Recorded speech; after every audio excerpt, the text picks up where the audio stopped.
Hello, everyone, and we're here today joined by the four filmmakers who are showing on Saturday afternoon at 1 o'clock in the Ojai Film Festival. I'm going to let them introduce themselves. Amanda, you want to go first? Yeah, my name is Amanda Owen, and this is my first film. It's a short 19-minute documentary called Finding Justice, the Untold Story of Women's Fight for the Vote. And it's a really part detective mystery, part an historical account of the American movement for the fight for women's voting rights. And it was kind of a lost story, an icon of the women's suffrage movement, a 2,000-pound bell that was used to kind of brand and get attention to trying to convince men to give women the vote, and it disappeared from the public's memory, and it was neglected and abandoned and left in the woods for 100 years. And I found out about it and hunted it down and the people associated with it and brought back the story. And that's really what the film is about, and then places it within the historical context of its role in the women's suffrage movement. Great, thank you. Rachel, would you like to go next? Sure. My name is Rachel Bajelski, and I am the director of the documentary short film Connected Off the Grid. And it's a 20-minute short documentary piece. It's takes you to 3 really cool, unique, different alternative lifestyle spaces. So first we start out in Morro Bay with a family living on a boat, and their dream to one day sail around the world. So they're teaching their kids how to live off grid and be independent. And then we follow Carbohydrate. He's a tree sitter, and he's living in the redwood forest, high up in the trees, fighting for the redwoods to be saved. And then we follow Garth, who is this old man living in the desert for 36 years, teaching people from all around the world how to live more simple. And so really this film is about just living different and living more simple. And I think it's important today because through this pandemic, it's just been so crazy how we've had to kind of isolate. And so this film, I feel like, is so perfect for right now to teach us how these people did it. Great, thanks. Gisli, would you like to go next? Yeah, my name is Gisli Dari Halldórsson. I'm the director of the animated short Yes People. It's an 8.5-minute long film. It's my first animated film in 10 years. I've been working a lot in between. And it's just about everyday life, the battle of the everyday, and follows people in 3 apartments in an apartment block. Cool. And Andy? Hi, yeah, I'm Andy Kirshner. I'm the writer, director, and composer of a film called 10 Questions for Henry Ford. And it's a kind of hybrid film that's bridges documentary and fiction. So the premise is that Henry Ford's ghost returns to Detroit, which is near where I live here in Michigan. And he's kind of confronting his legacy. And a lot of people don't realize that in addition to being an automotive icon, Henry Ford was also perhaps the most notorious American anti-Semite, and was also kind of a fascist sympathizer before World War II. And so the film is kind of about the relationship between the past and the present, and the roots of the past and the present. So it jumps back and forth between seeing Ford through archival footage, that's kind of the documentary part of it, in the 20s and 30s, and then jumping into the present and kind of making these sort of implicit connections between the kind of white nationalist movements that we see today, and what was going on around the world, but especially focusing on what was going on in the United States and what was going on in Detroit in the 20s and 30s. And cool. It's a feature feature length. It's 67 minutes. It's my second feature, but my first documentary. That's great. Andy, let's stay with you and go in reverse order. What inspired you to make this film? Well, sort of as I hinted. I mean, one thing is I live in Michigan, and Henry Ford is kind of everywhere. Like everything is named after Henry Ford. There's Ford Road, there's Ford Hospital, there's the Ford Museum.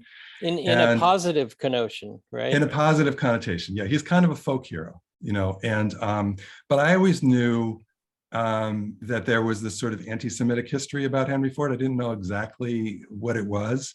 And so I started researching it, and I found that he had he purchased a newspaper called the Dearborn Independent, and he started publishing a series of really virulent anti-Semitic articles in the 1920s. And at one time, his paper, which he kind of distributed through his dealerships, he made his dealers pass out the newspaper. But at one point, it had the second largest circulation of any paper in the United States, just second only to the Daily News. And not only did it sort of spread through the United States, but it also influenced the early Nazi movement. And his articles were kind of collected into a couple of volumes, and went through multiple printings in Germany, were translated into 16 languages.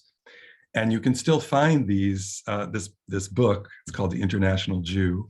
And you can still find it on right-wing hate sites. The sort of mythology and the lies that are in it are, sort of standard anti-Semitic conspiracy theories about, there's a cabal of international Jews who are controlling everything. And I just, particularly after the Charlottesville incident here in the United States with, kind of neo-Nazis rallying in Charlottesville, and all the sort of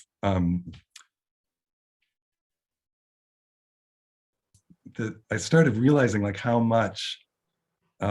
many similarities there are between that period of history, American history, and this period, or maybe even just that these kind of themes of anti-Semitism and white supremacy just, they permeate American history, but they're not always visible, right? We've all kind of become more aware of them in the last few years, but there are these moments when things really bubble up.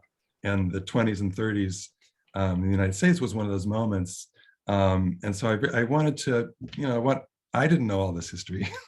And I felt like I wanted other people to know this. And I also wanted people to know this about Henry Ford, because he's so, kind of so uncritically accepted as this kind of American icon, this model of, entrepreneurship and, self-starter farm boy and so forth. And I wanted to create a more complete portrait of him. And kind of explore that history. Amanda, what would the historical connection for you? What inspired you to do this? Was it a women's rights kind of? Well, it was kind of stumbling on a piece of history that was about women and their fight for voting rights, and realizing that this period had disappeared from the public's memory. And that in particular, this, when I ran across this teeny little mention of something called the Justice Bell, that was a replica of the Liberty Bell, except with the words "Establish Justice" engraved on it as well. And when I really just did a kind of a really deep dive in looking into what this bell was and what it was as a symbol, I found out that it was incredibly famous. It was on the front pages of newspapers across the country.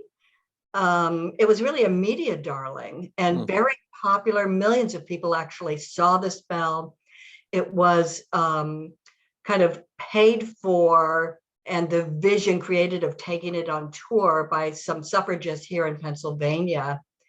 And in the women's suffrage movement and that history of the fight for the vote, and this is early 20th century, um, for it to have kind of disappeared, especially a 2,000-pound bronze bell. Because in the suffrage movement, there's sashes, there's pamphlets, there's, some little programs, there's some pins, there are those kinds of things. This is a 2,000-pound bell. And for it to not even be used as a symbol for justice, because it just has such, meaning, and could have such meaning to help galvanize movements for justice right now. So for all of those reasons, since my background is as a writer, I was just going to write an article about it. And then I decided I wanted to bring it into schools. And so I formed a nonprofit.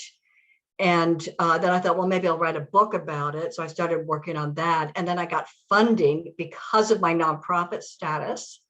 I got funding to make the film because 2020 was the centennial anniversary of the 19th Amendment. Mhm. So that all just timing wise came together. Cool. So that's how I ended up making the film. And for so many of the women and the pieces of history I found, I kept thinking, oh, a whole film needs to be made about like this person and that person and this section of the history. So it's just kind of, caught my imagination. Cool. Mhm. Gisli, Yep. have you been in Iceland your whole life? Where do you find inspiration? No, I've actually lived in Dublin for 9 years and London as well. But the rest of my life I've been here. I just find inspiration from observing and mostly observation. Music is a huge factor as well. It's something I feel like it's the base for all of it's the highest sort of form of art. Mm. And the fuel. But for the film, I think it was just, if I can use the analogy of a volcano, it was just dew. I just had to make a film. Oh, that's beautiful. And I was sort of noticing in animation, especially, there's a lot of stories with the setup, conflict, and resolution. And I just found that it would be interesting to make a film about life, which just seems to be setup and conflict. And we're just living in a constant state of conflict. Of course, some resolution in between, but I just found that more interesting. I just really want to do that. Nice. Was it personal for you? Is it your story, or is it a blend of the world in general? Yeah, it's like a kaleidoscope of myself, sort of, and disguised and based on observation of people. And my when I was writing the film, my grandparents, both of them died through a span of 2 years. So there was definitely a little kind of putting the energy of their relationship into the older couple, of the oldest couple in the film. Nice. Well, that's great. So yeah. Who's inspired you in the world of animation? Who's inspired you to work in that medium? Brad Bird is a big one, I'd say. But I don't know. I sort of look at all the arts, I'd say. I don't really focus so much just on animation. Nice. I find myself not quite being in. I feel like I'm a little bit outside of the current main aesthetic and ideas. So I'm not quite sure, but music and live action filmmakers like Lukas Moodysson and Paul Thomas Anderson and. Well, that's beautiful. That's what the Ojai Film Festival is in search of when we're looking at all the opportunities. So you did well. Thank you. Yeah, thank you. Rachel, how about you? What inspired you? Yeah, so my film was a personal journey, very personal. And living in Los Angeles as an artist, it was just so expensive And so I figured out that to live a little cheaper, you could live on a sailboat in the marina. And I was so inspired as a documentary photographer first. And so I went out photographing all the people in the marina and wanted to know their stories of why they were living that way. And then I went a little bit further and started documenting people living in their RVs parked, near where I lived. And then I wanted to know more and more. So I made a whole map of California looking for other people living off grid and wanted to just know how they were living that way and what were the benefits and just what they were learning from life that way. And so then after I made the photo project, I was like, I have to make a film. And I want people to hear a little bit more about 3 individuals in particular. And so that's when I started following Garth more intimately and the family living on the sailboat, and then Carbohydrate, the tree sitter up in the tree. So yeah, it was very out of curiosity for myself. And also I had such a fun time doing it. I loved learning about these lifestyles, and I really immersed myself in each of their homes over a longer period of time. Nice. So a double question for each of you. Tell me the hardest part or something that was difficult about the production in brief, and then tell me something that was rewarding, perhaps the most rewarding part of the whole project for you. Just try to quickly identify something difficult and something rewarding. Amanda, you want to go first? Sure. I could say the most difficult was simply, this is my first film, and just, learning the ropes, learning from people, I had kind of a vision in my mind of how I wanted to tell the story. I'd already kind of been doing public speaking engagements with slides and visuals. And so I wanted to do a film, and just something that wouldn't always require me showing up, as well. It's very labor intensive. And I was interested in the creative project of making a film. The most difficult thing was letting the visuals carry the story, because as a writer, it's just words, words, words, and you have to be very descriptive in the writing. And, just to make sure that I did not overwrite and try to let the visuals carry. Then the most rewarding thing definitely is the response to the film and all the different places that I have shown the film. At this point, people are very intrigued. A story about a bell just seems to light people up. It's kind of a nice centerpiece for a story about an important topic. And so the feedback and response has just been incredibly gratifying. And also just that I documented a piece of history that was, lost for all this time. I feel that I've gotten it back in the historical record. I even went to the state capitol and got it statewide.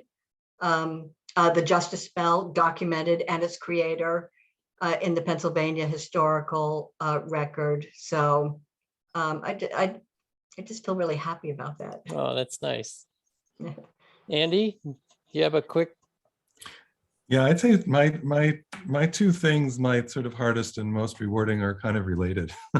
So one of the most rewarding was doing sort of primary archival research, which I've never done before, really.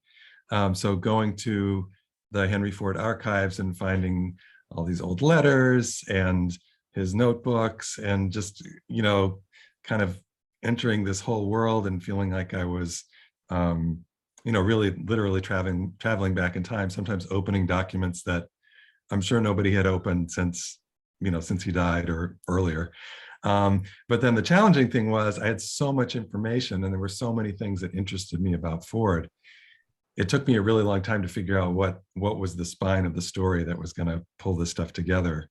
So, I mean, I eventually sort of settled on this kind of theme of the anti-Semitism, but more specifically his relationship with his son Edsel, who was in many ways Henry Ford's opposite, and that some of their struggles were related to the issues of the film. So, for example, Edsel was basically in favor of labor unions. Henry Ford was violently against them.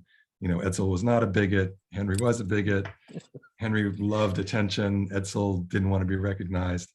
You know, Henry was a tyrant. Edsel was a Democrat. So this kind of interpersonal struggle eventually became the container for how, you know, for holding these various themes.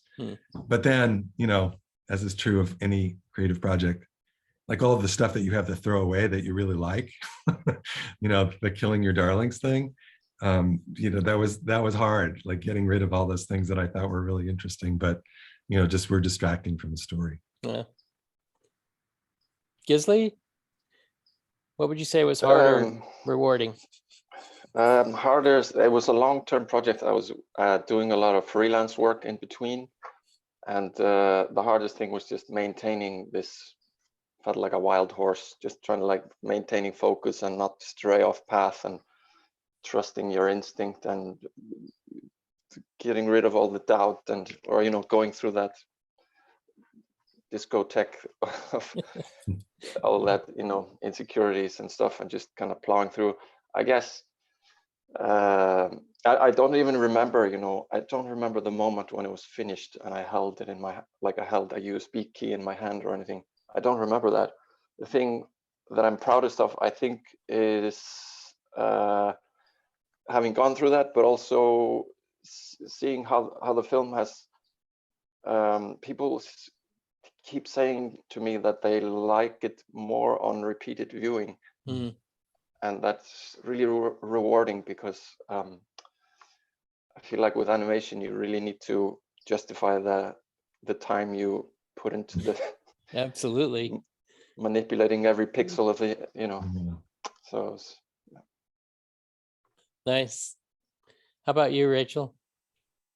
Yeah, the most challenging was finishing the film. Making it was easy, but then it was the finishing and finding the funding to get the color correction done and getting the composer and asking for help where I didn't have that skill set. So yeah, asking for help was, you know, challenging. And then the most rewarding was, you know, holding the screenings and watching people react and get inspired by the people that we filmed, and asking questions at the end and seeing them light up and want to know more, because that was how I felt when I went out there and first met these people. I could see that I was sharing the same excitement, and that made me really happy. Cool. I had a question I wondered about if each of you could create your ideal distribution path. Who's your target audience? Who do you want to see your film? And where would it make you happiest to see it? Is it Netflix? Is it anywhere in the world? Or who do you hope to touch with your film? Gisli, do you want to go first? Yeah, mine's kind of simple. I just hope that there's people like me. That's my target audience. Beautiful. And then I would really like to, you know, the big cinemas. Like I'm so nostalgic and hooked on that experience, and I can't. I know it's not going to go away, and I hope, yeah, that would be the ideal place. Yeah. Just copies of me in the cinema. What a beautiful goal. Yeah. We're all going to vote for you. Yeah. Amanda, how about you? I've been, you know, thinking more, the film has been, certainly for people who are interested in social justice issues, definitely history, women's rights, you know, overall. So far, what I've done, you know, this whole field is so new to me. And so, what I've been doing and having success at is just reaching out to smaller groups. Besides reaching out to film festivals, and also museums. I also kind of created a public art project with the Pennsylvania Academy of Fine Arts, a replica of the Justice Bell. And so pre-pandemic, that was actually touring to museums in the Constitution Center. And so we were doing the film, along with that. And then the pandemic hit while it was kind of en route between two museums. And it's been kind of sitting at the Berks History Center for a year now, over a year. But it's, for me, I guess like anybody, I'd love to have a wider release so that more people are exposed to kind of this history. I feel that we've been robbed of our inspiration, for things that even around just moving our society forward or voting rights. We've been robbed of our heroes. And so I think it's so important to kind of bring them forward. I think it helps people to be more civically engaged and maybe to think about voting, as well. As I always say, it's just one long story. People think, oh, this is in the past. It's just about like 19th Amendment, but it's really just kind of one long story from, over the last couple of hundred years. And so that's really where I'm trying to kind of place this story. It was very cool to see the film in a theater. I saw it twice through two other film festivals with our sparse little audience masked to the hilt. And but it was very exciting because everything has been Zoom. So I've just been seeing my film, on these teeny little screens.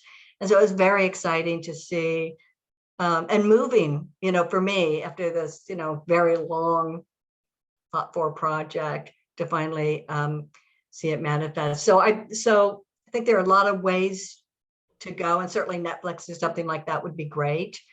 Not even sure how one goes about doing that. So right now I've just been getting it into like a whole lot of places, of groups that I, who I think would be interested, and I've had some success with that. That's the first way to do it. Yeah. That's good. Yeah. Rachel, how does Off the Grid get on the grid?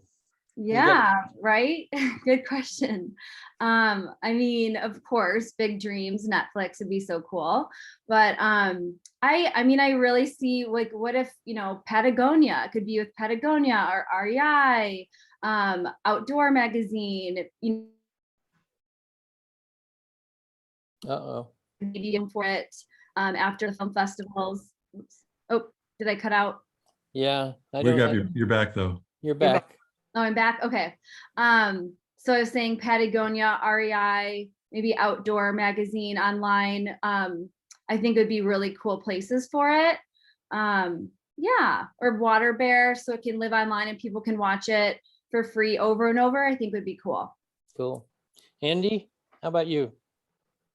Yeah, I haven't really experienced it with a live audience yet. So the Ojai will be the first place. So so I'm excited about that. At my last film, I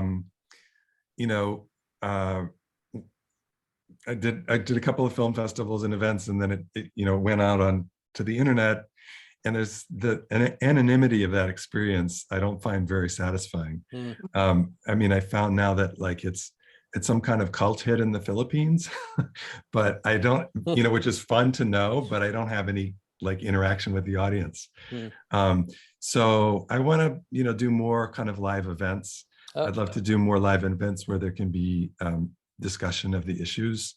I did an event, like a sort of private event, a couple of months ago with the Anti-Defamation League and this Jewish Historical Society of Michigan. And that was a really interesting conversation. It was an older audience, people who remember some of that era. That was really rewarding. I'd also love to do, present it in museums and universities and even high schools, to sort of, and similarly to what Amanda was saying, like there's so much history that gets buried so quickly. Right. I feel like my own education in high school and college in history was so limited. And it's there's so much to know and so much to think about.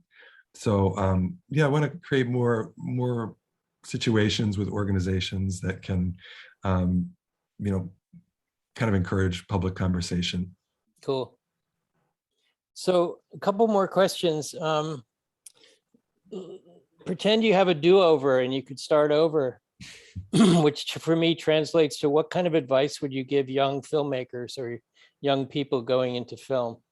If you could start over and you know what you know now, would you do anything differently, or how would you get your life rolling? Rachel, you're thoughtful.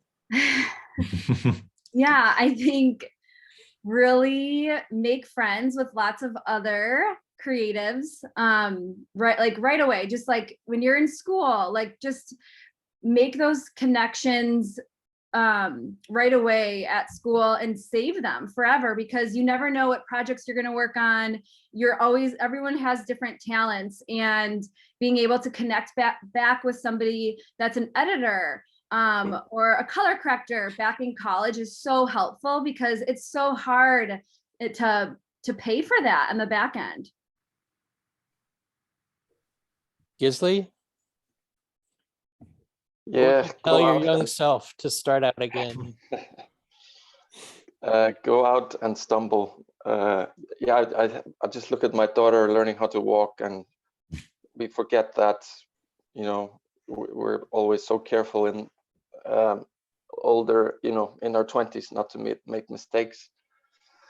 And yeah, I would have made more films. A great point I made earlier, to connect with people, because you get, like they say in creativity, 1 + 1 = 3. There is magic when people are working together, and you just finding the right one, you know, it's unbelievably amazing. Yeah. And yeah, just try, like, make a short once a year or something, just if you really want to do it, because you can't be not making a short regularly, or yeah. Would that be the same thing as being willing to fail more often, or is that Yeah, not a roadblock for you? Yeah, I think quantity is, there's this great story of a teacher teaching pottery class, and she says she divides the whole class into 2 parts, and one class has to make the perfect pot before Christmas, and the other one has to make as many pots as they possibly can. And I think I don't even have to tell you more, like, who's gonna have the more experience, more interesting pot, Right. the one that spends, yeah. Cool.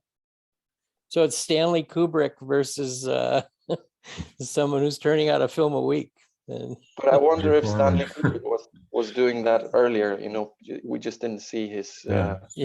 experiment. Yeah. Amanda, how about you? What would you tell your young self? I think that like every creative project, you know, from when I was in theater or a songwriter or a writer for all the years, it's like every single one of those fed into the film that I made. So that just, I think, you know, living a creative life, I would just say, you know, if you have a vision, boldness, perseverance, that's all it takes. There's a saying, it's never crowded in the last mile. You just have to hang in. And if you have that vision and that passion for your project, whatever it is, I do believe that you just have a way of connecting with people and finding people. And God knows with Google now, I mean, the number of YouTube videos that I watched just to figure out how to move like the script over from one side to the other. I mean, there's just a lot out there that helps you. And so I think just maintaining that vision while you're doing other things a lot of the times, you know, different jobs and everything else, but just to hang in and just to not hold back, not to wait till you have every T crossed and every I dotted. I think you have to dive in and trust in that vision, the vision that you have, and you just have to go. Cool. Gisli, did I cut you off? Was there another thought there? No, sorry. Okay, Andy, how about you? What's the young Andy going to tell his friends? Yeah, well, yeah. So, I mean, I came to filmmaking relatively late. I kind of, spent most of my 20s, 30s, and 40s doing music and theater. And so I guess I would give some advice based on that experience, which is work with people that you like and that you trust. And don't let the sort of expediency of maybe I can work with this person and they'll help me get to the next step and it won't be so bad, because a creative relationship, a collaborative relationship is so intimate and so potentially fraught if you don't really trust the people that you work with. So I mean, I've had, I'm a pretty nice person, but I had a couple of experiences early on where it just wasn't the right collaboration.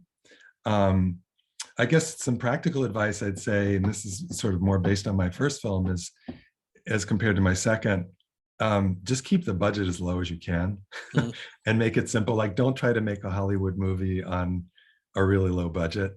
I mean, my first film was a musical and it was really fun, but I'm still paying for it. and we had like 200 extras and we had, a 30-person crew and everything. And it was a lot of fun, but it was extremely stressful. And so this film, kind of in reaction, it was like, okay, I'm just going to use one actor. I'm going to shoot it myself. We're just going to, do it kind of guerrilla documentary style. And it was so much more fun. And actually, I think it's a better movie, because I didn't have that expectation of trying to do this thing that was really kind of impossible on the budget that I had. So that's a piece of it. I think especially when you're starting out, don't wait for someone to don't owe people money, don't try to get investors that you'll never be able to pay back, but just try to make a film with the resources that you have and try to keep it small. That's my sort of practical advice. So last question, we're running out of time a little bit. What's next for each of you? And is there anything else you want to pass on to the viewing audience? Who'd like to go first? Amanda, I choose you. Okay. Yeah, right now I just am just working on, and I forget now if I was saying this before we started recording, but I'm just working on short films. I mean, the film I just made is really short at 19 minutes, but little like between 5 and 10 minute films about some of the people that I found through my research that I want to make sure that other people know about them as well. So that's what I'm working on at the moment. Cool. Rachel, how about you? Yeah, so I'm working on a big documentary photo project about the housing crisis. So that is covering a whole broad spectrum of different people. And then a short film about the cleaners on Skid Row. So that's my next short film. So yeah. Cool. Gisli? Yeah, I'm writing a feature film script, and then I have a short film on the side that I'm going to apply for the Icelandic Film Fund. And then I have a draft of a children's book ready if nothing happens. Are they all animated, both the projects? Yeah. Cool. Yeah. Andy? Right now, I'm concentrating on trying to get this film out there. So I'm working with my associate producer, Brenna Murphy, and we're trying to, create partnerships with organizations, find institutions to screen it. We're looking for conferences and things like that. And that distribution piece of it, it takes like as much time as making the film. Right. It's a whole other effort. I'm finishing a short film, which is based on a memoir by a young man named James Leaf, who struggled with bipolar disorder, and it's called Why I Fight, and it's kind of a surreal memoir about his experience kind of being in and out of institutions and kind of wrestling with that. I worked on it with a collaborator, Jillian Eaton. Cool. So those are my two main projects right now. Cool. Well, thank you all. Good luck at the festival coming up. Thank you. And we'll look forward to seeing you again down the road in future years and seeing a couple of you in person this weekend. Yeah, thank you so much. Thanks for all your help organizing this. Oh, you're welcome.